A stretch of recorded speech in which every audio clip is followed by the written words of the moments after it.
Welcome to the Learning Pines YouTube. We hope this video helps. Start by heating 1 tablespoon oil in a medium pot over medium heat. This creates a flavorful base and prevents sticking.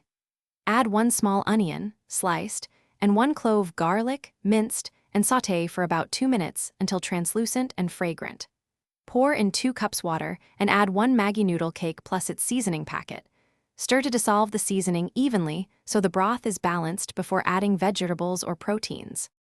Add 1 cup chopped vegetables such as carrots and bok choy and 50 grams of protein like shredded chicken, tofu, or shrimp to make the bowl substantial.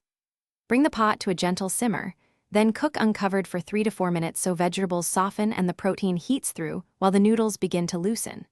Taste and adjust seasoning. Add a 1/4 teaspoon salt for subtle lift or up to 1 teaspoon soy sauce for a stronger, saltier broth, stirring after each addition. Turn off the heat when noodles are tender, but still slightly firm. This is typically about 1 minute after they separate in the broth to avoid mushy texture. Garnish with 1 tablespoon chopped scallion, 1 teaspoon sesame oil, and a squeeze of lime for brightness. These finishers lift the flavor profile. Serve hot in a bowl and offer optional extras at the table such as chili flakes, a halved boiled egg, or 1 teaspoon fish sauce, so each person can customize heat and umami. Thanks for watching. Consider subscribing if we helped you.